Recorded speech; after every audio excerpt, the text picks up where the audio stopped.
Welcome to our second virtual series in our speeches in the current time, and Ross Fitzgerald makes a welcome return to the Sydney Institute on the occasion of the publication of 50 Years Sober, An Alcoholic's Journey, which is the update of Ross's book of 10 years ago, which was My Name's Ross, An Alcoholic's Journey. Now, Ross Fitzgerald has spoken here on a number of occasions and he's well known to our members and viewers and listeners, but I'll introduce him briefly. A successful academic, a writer, reviewer and commentator in the media, as well as an author of many books, including several satiric novels. Yet he acknowledged that he remains in a daily battle to remain sober, and that's what we're going to talk about tonight. So in between all these books, Ross has remained sober, and for the most recent sober output, 50 Years Sober, welcome Ross. Thank you, Gerard.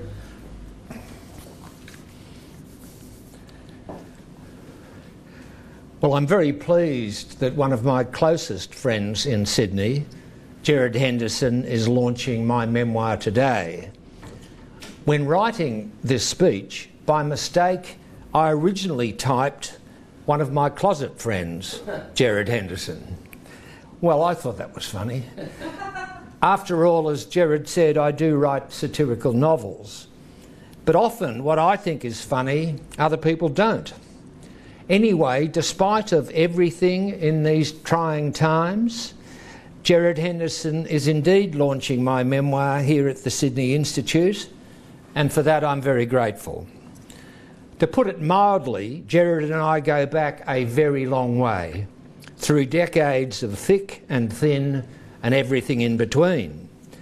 For the launch of my 42nd book, 50 Years Sober, An Alcoholic's Journey, for the launch to be held just a week after St. Patrick's Day is also entirely and utterly appropriate.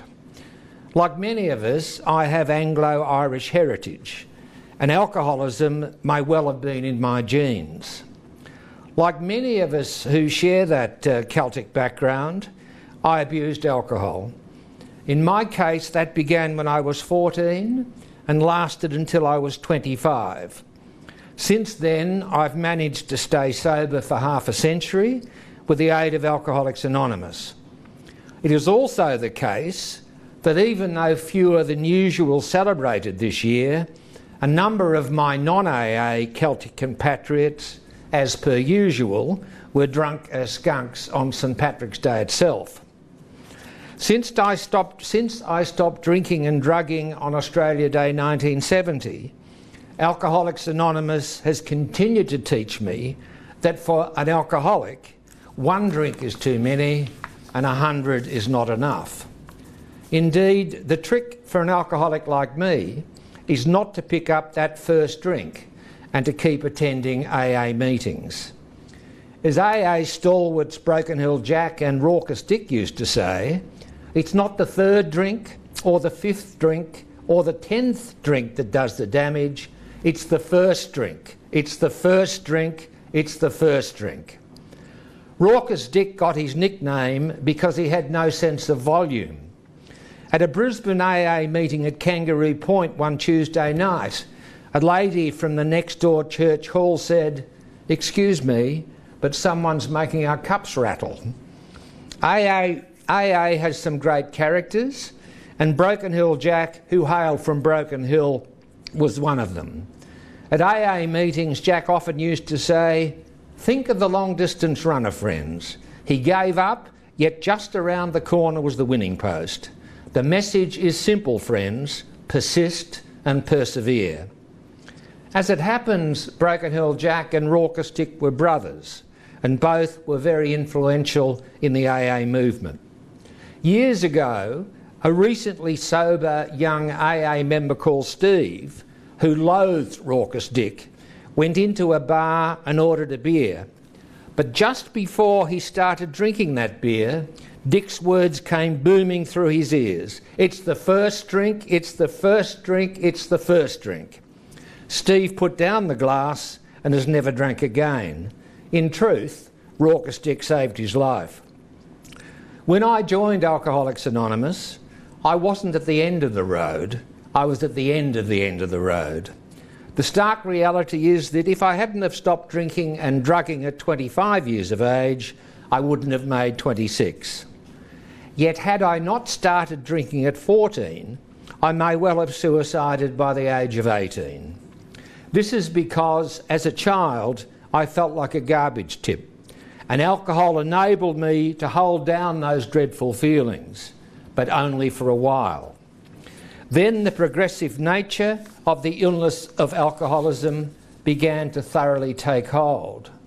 This was until, through the agency of Alcoholics Anonymous, and particularly through attending AA meetings, I was released from the need to drink and use other drugs 50 years ago. Hence this book's title, 50 Years Sober, An Alcoholic's Journey. The role of Alcoholics Anonymous in combating alcoholism and other forms of drug addiction deserves to be celebrated. However, of the millions of lives saved and transformed by this extraordinary movement, just as many have failed to grasp its simple message, and the result has been personal hell, family breakdown, and often an untimely death.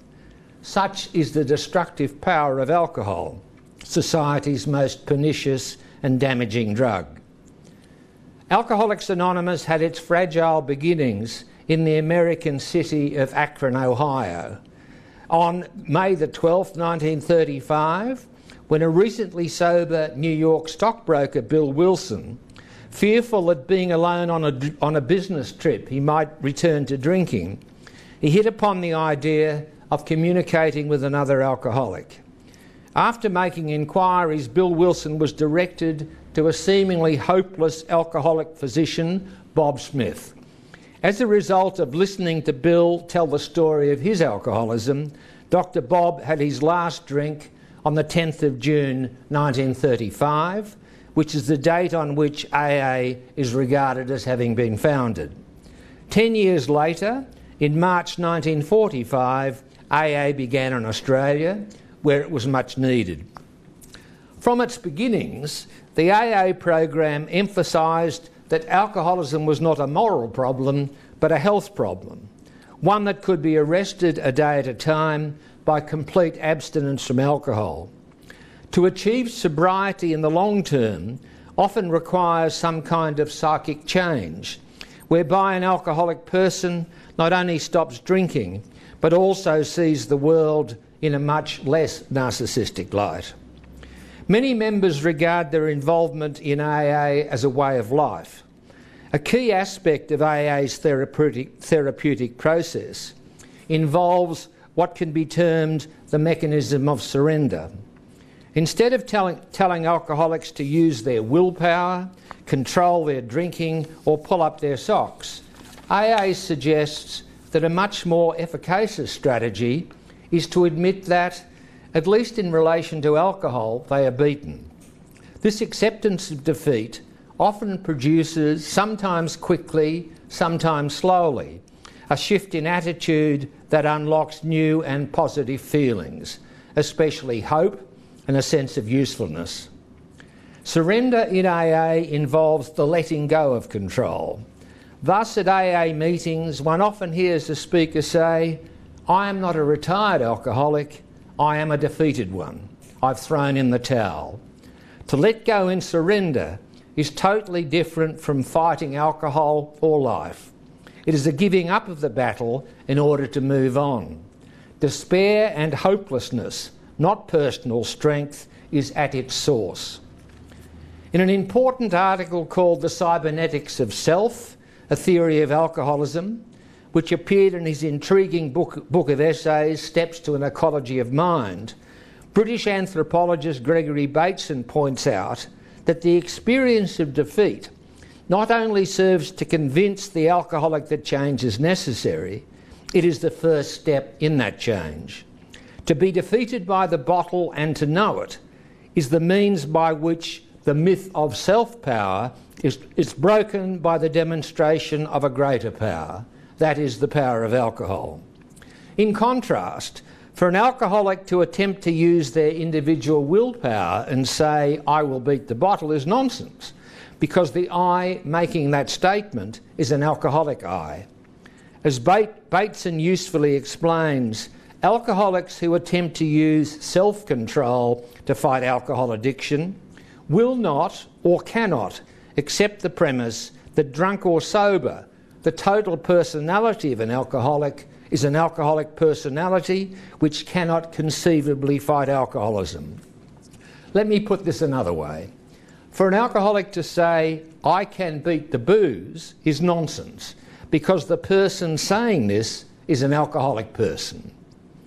Few people realise that the Swiss psychoanalyst Carl Jung was intimately involved in the beginnings of AA. As Jung explained in a letter to Bill Wilson, quote, "Alcohol in Latin is the word spiritus, and you use the same word for the highest religious experience as well as for the most depraving poison," end of quote. Jung maintained that for an alcoholic person, the most helpful formula was spiritus contra spiritum, spirit against spirit, power against power. It was Carl Jung's deeply held belief that for an alcoholic, the primary sources of long-term recovery were to be found in something like a conversion experience. This should not be confused with a religious conversion. In AA, it is a conversion to accepting a death. In AA, it is a conversion to accepting a depth that, in dealing with alcoholism, it is not sufficient to rely on the isolated self.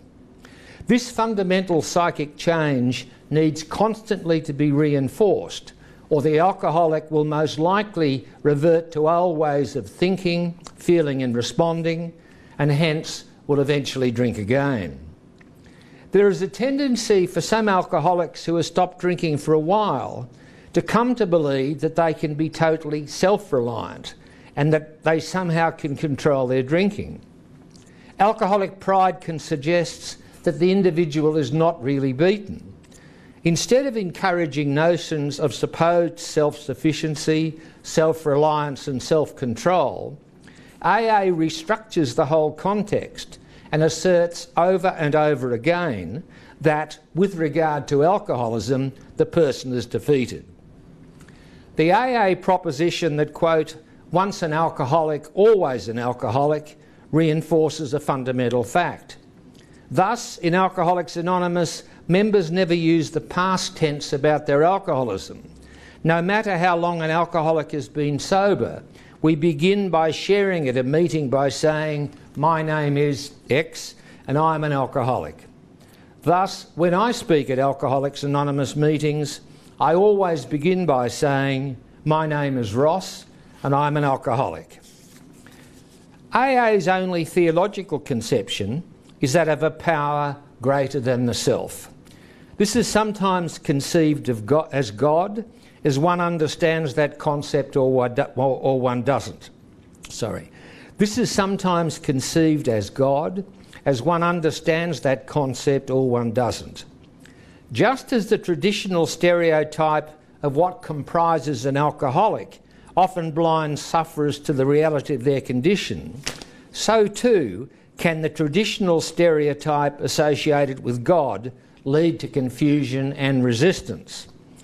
But once the theistic, Christian or any other stereotype is done away with, it becomes clear that the notion of a power greater than oneself makes room for all alcoholic people, including agnostics and for atheists like myself.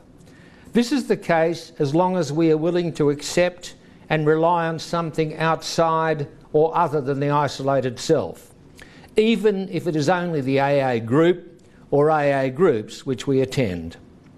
At some time during almost every AA meeting in the world, the newcomer will hear the following phrase: "You may leave this meeting today and need never drink again."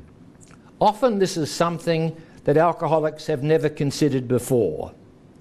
While a relatively small percentage of alcoholics stop drinking and drugging from their first exposure to the AA movement, a significant number of attendees at AA eventually learn to stop drinking and using and to stay stopped. All the elements that comprise Alcoholics Anonymous, attendance at meetings, the notion of alcoholism as an irreversible condition, working with other alcoholics, and the 12 suggested steps of recovery are part of a continuing process of surrender that offers the alcoholic not only freedom from the obsession to drink, but also a sense of meaning and a useful way of life. Maintenance of the state of self-surrender underpins personal recovery and is a continuing source of hope. As most AA meetings in Australia are open to the general public, anyone interested in alcoholism and addiction would be most welcome to attend. One thing about AA meetings is that we always hear entertaining and edifying stories. Here is one of my favourites. There was a long-term AA member called Edgy Bill, who gained his nickname because he belonged to the Edgecliff AA group and he was also very nervous. Bill was a trade union official whose first major speech in sobriety involved introducing Bob Hawke when Hawke was the head of the ACTU. It was at a huge meeting at the Sydney Cricket Ground. Edgy Bill stood up and said, by force of habit, "My name's Bill and I'm an alcoholic." A wag in the crowd called out, "Then why don't you sit down then, you old pisspot?" Actually, what happened to Edgy Bill almost happened to me. In 1977, I had been appointed Channel 7's political commentator in Queensland. My first task was to speak on the 6 o'clock Brisbane News, direct to air, about Malcolm Fraser appointing Sir Zalman Cowan as Governor-General to replace the controversial Sir John Kerr. After saying, "My name is Ross," I caught myself just in time and continued, and I think that the appointment of Sir Zalman Cowan as Governor-General is an excellent and much-needed healing decision. In 1978, at a party in the Brisbane suburb of Kenmore, where my wife Lyndall and I lived at the time, and at which the Governor-General was present, I spoke about how much I loved Aussie rules, and in particular my father's club Collingwood. A pompous Harridan put a nose in the air and said, "I think football's so boring, don't you, Sir Zalman?" Our second Jewish Governor-General after Sir Isaac Isaacs replied, "In fact, I've just been appointed the #1 ticket holder of the St Kilda Football Club." In the 1980s, Sir Zalman confided to me that one of his most precious possessions was a Sherrin football signed by then St Kilda full forward Tony Plugger Lockett. Now here's a piece of relatively arcane information. Lockett is the VFL AFL's highest goal scorer, kicking 1,360 goals in 281 matches with St Kilda and the Sydney Swans. You can file that away for later use. If you will indulge me, I have another story concerning Raucous Dick and my darling wife Lyndall, who was over 45 years sober when she died on January the 22nd this year, and to whom 50 years sober is dedicated.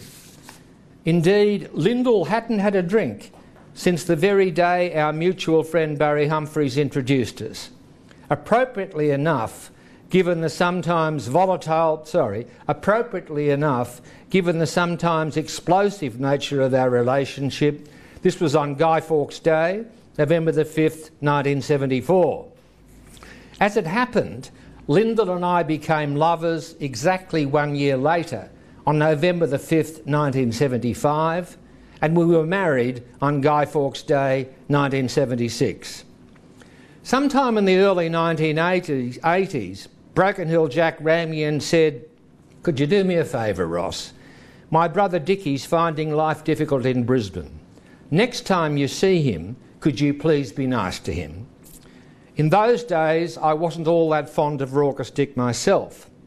The next time I saw him was at the Friday night AA meeting at the United Church Hall in Kenmore, a meeting which Lyndall had founded.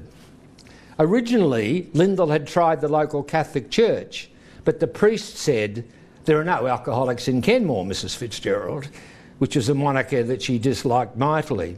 As it happened, the priest turned out to be an alcoholic himself.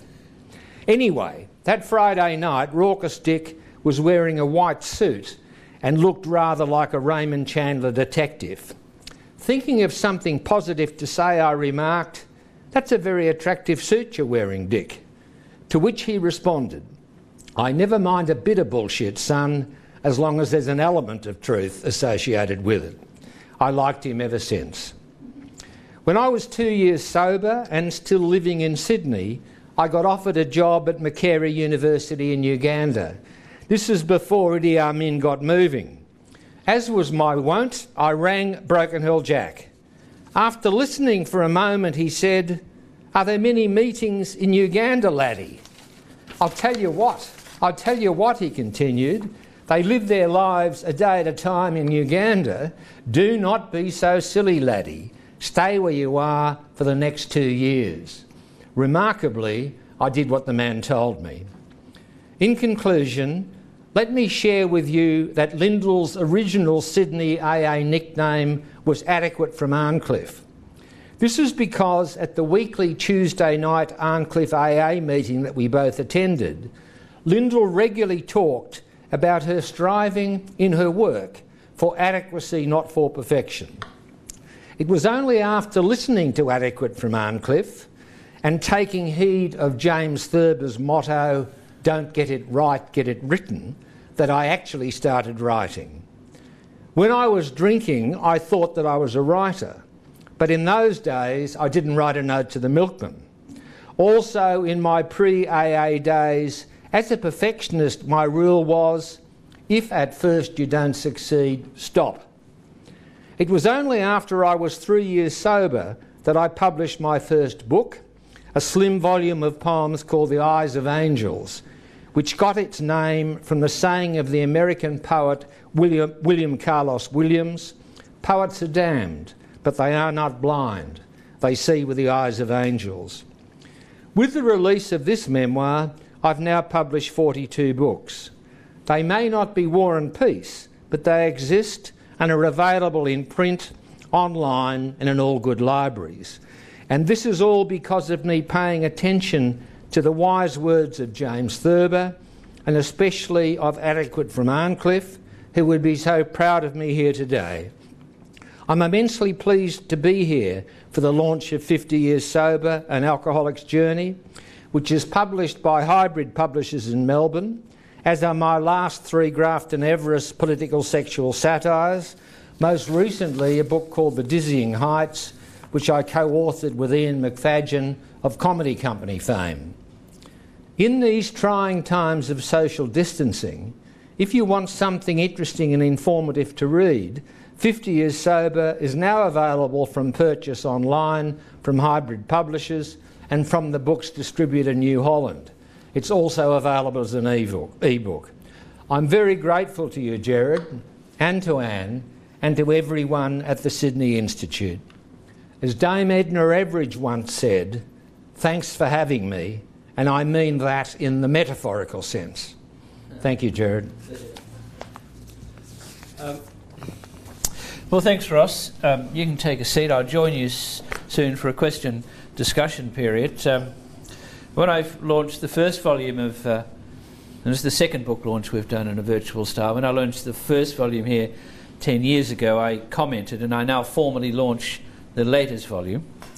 I commented that if you read the book, you noticed that as a young man, Ross found he had 3 conditions: drug addiction, alcoholism, and narcissism, and the good news was that 2 were in remission, but alas, not all of them. So having formally launched the book, I'm going to join Redfern Ross, and we'll see how we go. Many thanks, Redfern Ross. Thank you. So I've been to one Alcoholics Anonymous meeting, not as a member as yet, but as an attendee. At South Sydney and Redfern. At South Sydney and Redfern. And you spoke, but going back to the narcissism bit, you spoke a lot about yourself. Yes. Now, I noticed a lot of other people down there spoke about themselves. I mean, was it a room full of narcissists or recovering narcissists? Well, in my case, I'm not a recovered narcissist by a long way. But in reality at AA we do talk about, like at that meeting you went to, meetings start on time and finish on time, and within that structure sober alcoholics talk about what we used to be like, what happened and what we're like now. And because that's the suggestion, people do indeed talk about themselves. And other alcoholics then can relate, rather than being told, you know, pull up your socks, or we just talk about ourselves in the hope that that may keep us sober, but also enable some other alcoholics and addicts to get sober and clean. So it's true that at most AA meetings that are called identification meetings, we do talk about ourselves a lot. Do you think there's a relationship between narcissism and alcoholism? I think there's a relationship between narcissism, depression and alcoholism. I think it's a closer relationship between depression and alcoholism. Certainly, and lucky for the world, most AA members aren't as narcissistic as I am. Yes. So on that speech you gave, and I'm sure you've got an AA stump speech, because I think you say you go to between, in your book, you go to between 2 and 3 meetings a week. Yes. And you always go on Saturday, because you ring me just before you go, so I know you're on the way. But that sounded like a stump speech, because in our many conversations over the years I've heard some of those stories. So do you essentially say the same thing at every meeting, or do you say different things? I often say the same things at the beginning. I usually start off by saying, my name's Ross and I'm an alcoholic and an addict, but today, thanks to AA, I've got nothing in my blood but blood. But often I will talk about what's been happening to me in the day or recently. So of course, darling Lyndall died 2 months ago yesterday, and at the meetings that I speak at, I do speak about how difficult I'm finding life without her, and how I need to really remind myself of what Lyndall used to call at an organic level, that however difficult this is, nothing can actually damage me as much as alcohol and other drugs damage me. So if I don't pick up that first drink or drug, and I stay close to Alcoholics Anonymous, I'm hoping that I will be able to survive her death. One of my theologies in AA is there's no wrong reason for doing the right thing. And I don't think there's any wrong reason for an alcoholic man or woman coming to AA, or an alcoholic man or woman stopping drinking. And I also don't think there's any wrong reason for not committing suicide. So one of the reasons I won't be committing suicide as a result of Lyndall's death, however empty and hopeless I feel, is I wouldn't want to leave that legacy to our daughter Emerald and to my grandchild Ava. So I think there is no wrong reasons not to knock ourselves off. I actually think killing oneself is an extremely narcissistic act, but you might disagree with that. No, I don't. We'll come back to that in a minute. But so we're talking about Lyndall Moore. Anne and I love Lyndall, and she was a beautiful woman, and there are photographs in the book of her as a young woman and as her as a grandmother. But tell us about Adequate from Arncliffe, as you mentioned her, because I don't think anyone had ever said before that Lyndall was a member of AA. I mean, some people knew it, but I don't think you ever mentioned it in your other books, and I don't mention it in this book because Lyndall didn't want me to write about her being a member of AA. But you've mentioned it at this talk. Yes, because Lyndall's dead. So what would Lyndall have thought of that? It's very hard to know that, bro. I don't think she'd mind under the circumstances. But certainly Lyndall was totally different from me. I mean, I proclaim my membership in AA wherever I go. Lyndall told almost no one in the general public. But she also, when we were teaching together at Griffith University, her name's Lyndall Moore, she never told people she was married to me. So often she'd come back with these dreadful stories that people were telling her about this awful Ross Fitzgerald, which is, it's amazing she stayed with me, bro. Yes. Well, it's amazing she started with you, bro. Well, the persistence was something that she'd never experienced before. Yes, the level of persistence. One of your friends said to me, I said to him, he's a poet, I said to him, how come that Lyndall married Ross, and his reply was, well, he nagged at her so often she married him to shut him up. I mean, there's a degree of truth in that, is there not? Yes, although Lyndall tends to claim that she never actually said yes. But she didn't actually say no. But she didn't actually say no. Well, before we move on, I just want to go back to a question on AA, but you just talked about death and you talked about suicide, and in your book you mentioned at least one attempt at suicide, where you drive the car off the cliff. The Camden Bridge. And the Camden Bridge, but...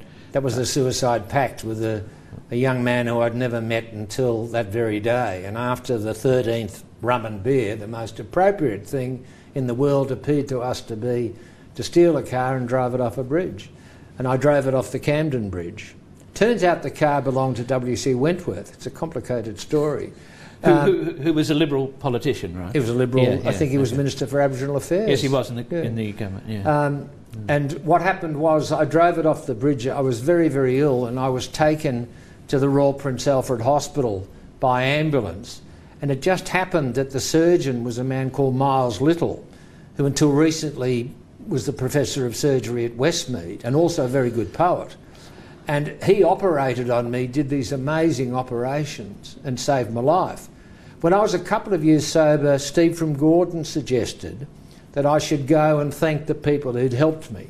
So when that first book of mine, The Eyes of Angels, came out, I took it to Miles Little, and he was so pleased. He was the first person to pin me as an alcoholic, because after I'd been on the critical list, they found me pulling the drips out of my arm to try to go to the pub. Anyway, he was so pleased to see me, and I gave him this book of poems, The Eyes of Angels, and he said, well, I've just had a book published, Ross. There's no poems in this one, but there's plenty of you. And the book was called Liver Trauma, and it was about the 6 most amazing operations he performed in his career as a liver surgeon, because the big hepatic vein had got severed. He saved my life. So talking about, that was your, I think it's your only suicide attempt. No, I tried to kill myself in America.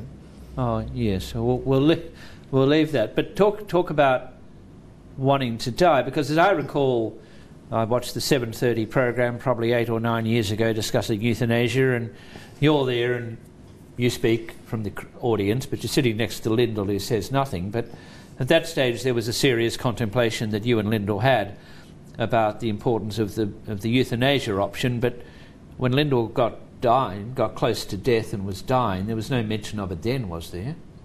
Well, it depends. She was sick for about 2.5 years, and it was very important for her well-being that she had the possibility of knocking herself off as a way out. But in fact, that didn't happen, because she died very peacefully at what was the hospice? At the Jewish hospice. Yeah, Walper. Walper Jewish Hospital. But I remember I have to say though, bro, that I became less and less enthusiastic about voluntary euthanasia while Lyndall was still alive. Because I rang you up on one occasion and you said to me, oh, it's too late for her to kill herself. Yes. And I said to you, does she want to kill herself? And you said, I don't know. No. So she didn't... Well, she wanted to die at the end quickly, and fortunately the palliative care specialist obliged her, and she did die very quickly and peacefully. Believe it or not, Lyndall's is the first dead body I've ever seen in my entire life. And I'm glad I did, because I still find it hard to believe she's dead, but at least having seen her body, and she looks so beautiful actually. Well, she looked beautiful even in sickness, because there's a photograph in the book and she's only a few months off dying and she looks beautiful then. Yes. Whereas you turn up on one of the photographs in your pyjamas and another one in your singlet. That's right. So, yeah. So, in other words, what you're saying very briefly, and the palliative care worked well for her. Yes.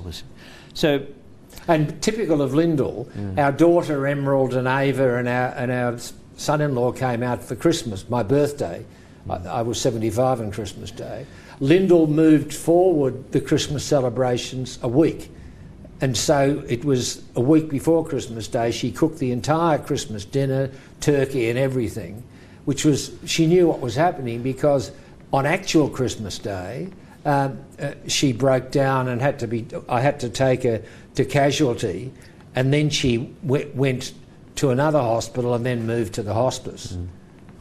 And so, they treated her wonderfully well at Walper. Well, that's good. So Shane Foley, who's been active in this sort of helping alcoholics in this field for many, many years, has put a couple of questions, because we don't have an audience tonight. But so what Shane's puts to me to ask you is that, how do you know if a person you're talking to or others close to them are alcoholic? I mean, how do you work out? So how can someone know whether they're alcoholic or people close to them are alcoholic? Yeah. I think as a general rule of thumb, Jared, one needs to ask oneself, is alcohol costing you more than money? For example, is it costing you loss of jobs, loss of relationships? Does it cause you to act in ways that you regret? The second question to ask is, if after having picked up a drink, the first drink, can you guarantee your behaviour thereafter? Because usually, as I've said in my speech, it's the first drink that produces the craving. And then I think the third thing to ask is, does it happen often that that after having gone out somewhere, you have no memory, that you suffer from alcoholic amnesia? Because my understanding is that sort of alcoholic amnesia doesn't happen to social drinkers in the main. So if you answer yes to 2 out of those 3 questions, I think you can answer, yes, I am an alcoholic, or yes, he or she is an alcoholic. Before I go to the next point that Shane's raised, I think you said to Alan Jones this morning that it was your first drink as a, 14-year-old selling a schoolboy cap. From that drink, you knew you were an alcoholic pretty well. And looking back, kind of that sort of drink exploded. Yes, well, what happened was, see, because my father, as you know, was a very tough man who played football for Collingwood, played 100 games for Collingwood seconds and never played for the firsts. His father died of alcoholism, destroyed the family and destroyed the family business. So my father was someone, I would say, who was an alcoholic who never drank, because Dad knew that if he picked up a drink, he'd end up like his father. And he had a pathological fear of alcohol. And he also knew that his only living child, me, if I started to drink, I'd end up in terrible trouble. But now I can't remember what the question was.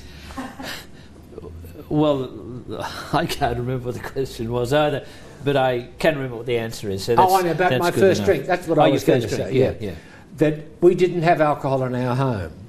And I'd heard that a brandy, lime and soda was a drink that some people drank. And I'd been to the doctor about 11 o'clock. I used to go to the doctors a lot because I learnt to be sick. And it was about 11 o'clock, and there's a pub, Her Majesty's Hotel, near Melbourne High School, called Maisie's, because it was run by a drag queen called Maisie. And at 11 o'clock I went in and I said, could I please have a brandy, lime and soda? And the barman said yes, but I suggest you take your school hat off first, son. But as you said, that was like putting aeroplane fluid into me. Although alcohol never made me feel as good as other people, let alone better than other people, but it held down the pain of being myself for a while. But alcoholism then took over. So at a young age you had a lot of pain in being yourself. Why would you be so painful about being yourself at the age of 14? Well, I never knew my mother and father when they were happy. My poor old mum would lie when telling the truth would do. And also, my elder brother Rodney died in my father's arms when the babe was only 6 months old. And of course, after that, they both had nervous breakdowns. And every now and again, my mother would say, her name was Edna. Barry used to sometimes get her to come and say, there's a real Edna here tonight. But she used to occasionally say, do you see the brightest star in all of the skies? And I'd look up and she'd say, that's your brother Rodney. And I think, goodness me. I mean, I had a burning resentment against that brother. But the reason that I felt like a garbage tip was, it's very hard for a child not to have any sense of what's true and what's not true. And my mother was a liar. And if she gave you a trinket, she'd say it was gold. And I must say, Gerard, that one of the things that attracted me most to Lyndall was not just her physical beauty, but that she was utterly honest. And the fact that she loathed my mother was also a very good sign. Well, she was very honest with you. I mean, she didn't take many of your medical obsessions very seriously. I remember, I think she wrote for the book that Anne co-edited with you. She referred once to your concern about having cancer of the little finger. I think she dismissed that. Yes. And when you said you were sort of... I said, when we were a year sober, I whimpered and said, I don't feel very well. And Lyndall said, darling, the pyramids were built by people who didn't feel very well. Although Philip Adams tells me that's not true, that they were actually very well fed, the workers. I don't think Philip would know, actually. I really don't. You mentioned Barry Humphries there, and I think, like Lyndall, Barry rarely discussed his alcoholism. And I mean, I knew about it when I was very young, when I was a university student, because I knew a professor at Sydney who had come down to visit Barry in a hospital there, and he told me. But I don't think he mentioned it. However, yes, he did. Barry wrote about... But later on, but not earlier on. Certainly not early on. And when I went up to... Anne and I went up and saw him in Newcastle with his previous production to the current one that was on recently, and he did discuss it then. So you had an early involvement with Barry, didn't you? Well, we drank together and we got sober together. And indeed, the last mental hospital we've both been in as patients was a place called Delmont in Malvern. And the night before we were due to be discharged, we got taken to a very big AA meeting at the Malvern Town Hall. And after the meeting, I came up to Antique Harry in tears and I said, Harry, do you ever think I'll get this thing? And instead of saying no hope unless you get off the tablets, which is true but not very helpful, Antique Harry said to me, son, if you stay close to this movement, you'll be all right. And those words connected with my heart. And as damaged as I was, and I was very damaged, I had a lot of shock therapy. As damaged as I was, I knew Harry couldn't have had faith in me. How could he? But what he had faith in was the meetings of AA and the structure of AA. Starting on time, like psychoanalysis, starting on time and finishing on time. And within that structure, sober alcoholics talking about what we used to be like, what happened and what we're like now. So you and Barry are both graduates of Delmont? Yes. And probably the most two distinguished graduates they had, I guess, probably. Barry often tells the story because he drank again. He was on a plane and the steward said, would you like a drink? And Barry said, I don't drink alcohol. And the man said, well, you've just had one. And that was it? That was it. He was back on it again. And then But he's 50 years sober now himself. He's 50 years sober himself. So going back to another question from Shane, which is, why after having been sober for 50 years do you keep attending the meetings of AA? Well, if I stopped coming to Alcoholics Anonymous for more than a fortnight consciously, that'd be a sign that I'm doing this on my own. But I'm not sober because I'm strong or pretty or clever. I'm only sober because I've surrendered. But I need to surrender day after day. Because if I stopped going to meetings of AA, I would soon forget. And William James says in the Varieties of Religious Experience, in the long-term battle between the will and the imagination wins out every time. So I need to realise that I need help to stay sober and to organically, to use Lyndall's phrase, organically remember where I've come from. Well, was that true of Lyndall, of Adequate from Arnfield? Arncliffe, I'm sorry. Did she feel the need to... she didn't feel a need to go to these meetings, did she? Well, as I said, she founded the Kenmore AA meeting in Brisbane. But she didn't keep going, did she? But for the last 15 years of her life, she didn't go to AA except she'd go to my AA anniversary, which was Australia Day, January the 26th. But she didn't... See, unlike me, Lyndall didn't feel the need to go to any meetings, whereas I need to go to a few a week. So tell us a bit about AA, because it seems to be one of the most diverse and, in a sense, democratic groups in any country. Because anarchistic.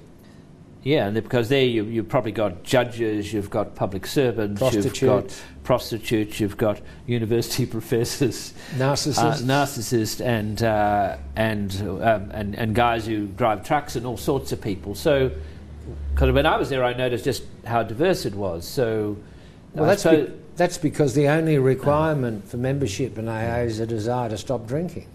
And so it brings together a whole lot of people who share one common thread, and that is the desire to stop drinking and stay stopped.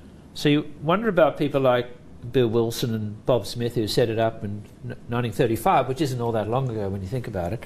And 1945 here in Australia. 1945. Dr. Sylvester Minogue was one of our founders in New South Wales, and he used to get locked up in his own psychiatric hospital. So they set it up, but as I understand it, it was one of these. It's what would be called a non-government organisation, an NGO, but it never got any government money. Well, AA refuses to take money from outside sources. Bill Wilson initially tried to get money from John Rockefeller, and Rockefeller said, money will spoil this. And so we never ever accept money except at the end of the meeting, we put some money in the plate, if we have any. But when I was there, I wasn't allowed. I was happy to make a contribution, and I was told, you can't. If you're not part of the group, you can't. If you're not a member of AA, because AA is self-supporting through our own activities. And do you think that's one of the reasons for its success? Absolutely. Because you're independent. And because it really is an anarchistic organisation in the sense that there is no governing body. Nobody can be stopped from coming to AA. There's no, the fact that, especially early on, the fact that one was, gay or imprisoned or this or that. Bill Wilson and Dr. Bob realised that the only way this can work is to allow it to be open for anyone who has a desire, however slim, to stop drinking. So we're sort of winding up now. What I notice what AA has in common with the Sydney Institute is punctuality. You start on time, you finish on time, everyone knows when it's going to end. Yes. When I was there, I noticed no one left early because everyone didn't have to rush for anything because they knew it would stop. I think it started at 2:30, it ended at 4. I think those were the times roughly. 2 to 3:30. 2 to 3:30, so it's an hour and a half, yeah, and it all sort of works. Well, that structure is very important. And one of the many things I like about the Sydney Institute is the fact that no matter what, it starts at 6 and finishes on 7, for example. And you like the routine? Absolutely. Your life is built around routine. It is. Okay. And it's like traditional psychoanalysis, that the meetings start on time and finish on time, no matter what. I think I remember you had some dealings with Dr. Joe Santamaria at St Vincent's in Melbourne, who was a well-known doctor who's specialist in this area in of alcoholism and some other areas of addiction. I think you told a story once about him of a woman who went to him and then he wrote a prescription to her GP, I guess. So well, the prescription was to an address, yeah, and the address was a meeting of Alcoholics Anonymous in Richmond, and he wrote, "I prescribe large doses of Alcoholics Anonymous for this reluctant debutante." But Dr. Joe Santamaria, Bob's brother, he was once asked, what are the most dangerous drugs in Australia? And he said, alcohol, alcohol, alcohol. And I think that it's still true. Alcohol is the most pernicious and dangerous drug in terms of its effect on society. This is not to, in any way, diminish the terrible things that happen with ice addicts and so on. But in terms of the drug that's most abused in our society, it's alcohol. So final question. I'm a young boy, or these days I might well be a young girl. I'm 14 years old and I've just gone in and got a brandy, lime and soda, and I go back and talk to my parents or perhaps to a friend, and they ring you and say, what advice would you give to someone who would end up not having the period before you go sober for 50 years? What advice would you give them? Well, it's rather like the advice Lyndall and I gave to Emerald, our only daughter. And Lyndall and I pointed out that both your mother and father are alcoholics. So you need to be aware that there is probably a genetic predisposition to alcoholism, and in your case.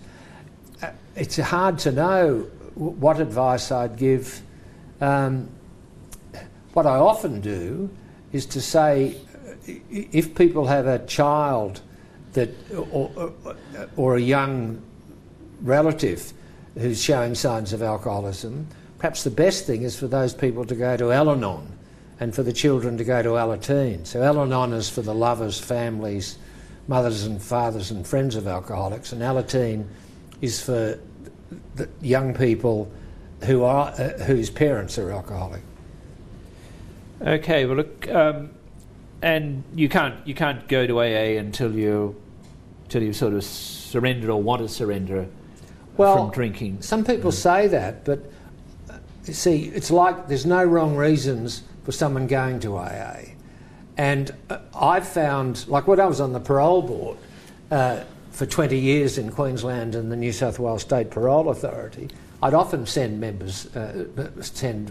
prisoners and parolees to AA. And there are quite a few who go to Alcoholics Anonymous and not wanting to stop drinking, but actually after hearing the meeting and identifying with those very things that they thought nobody else did or nobody else felt, often just going to some meetings of AA can bring about a desire to stop drinking. So